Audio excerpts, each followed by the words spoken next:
Waalaikumsalam warahmatullahi kepada yang bertanya. Yang pertama, solat dalam keadaan membaca Al-Quran ataupun melihat Al-Quran adalah dibenarkan. Boleh. Itu yang pertama. Kenapa saya sebut begini? Kerana di sana ada mazhab yang tidak membenarkan, iaitu mazhab Al-Imam Abu Hanifah.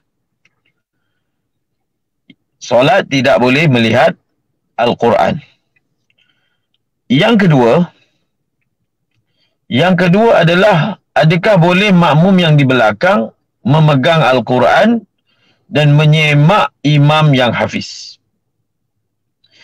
Jawapannya adalah seperti jawapan yang pertama, iaitu boleh daripada segi fiqahnya. Tetapi daripada segi teknikal semakan, maka orang hafiz bila dia jadi imam, biasanya di belakangnya akan ada penyemak. Dan kalaulah di belakang seseorang yang menjadi imam itu ramai penyemak, dia akan ganggu. Itu pengalaman kita yang menjadi imam dalam sembahyang tarawih dengan hafalan, dia akan ganggu. Sebab itu, biar semakan dan teguran terhadap imam itu hanya dilakukan oleh penyemak yang telah dikhususkan saja. Supaya dia tak jadi cerauh. Suara keluar sana, kiri, kanan, depan, belakang, maka dia ganggu.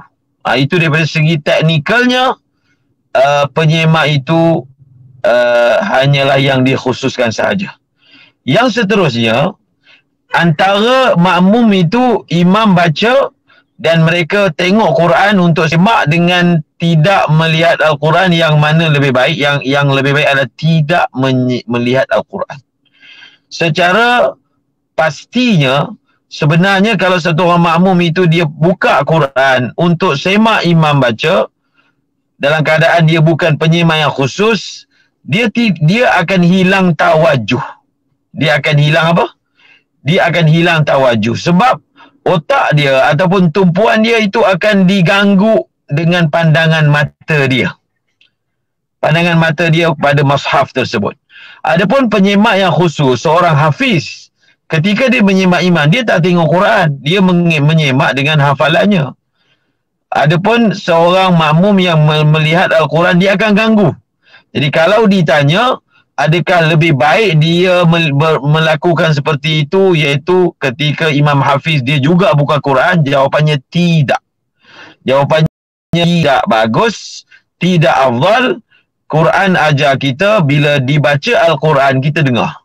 Bas. Wa idza quri'al Quran fastami'u lahu wa ansitu. Apabila dibaca Al-Quran, maka berilah tumpuan dan dengar. Kita minimalkan. Kalau tidak, dia akan mengganggu tumpuan.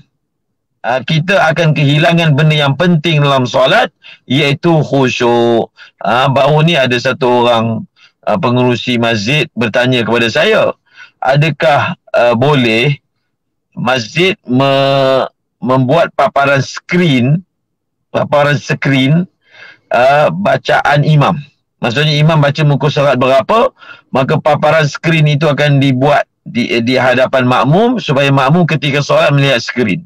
Maka saya telah memberi jawapan sama, iaitu perkara itu sangat-sangat tidak digalakkan kerana dia hanya akan mengganggu tumpuan.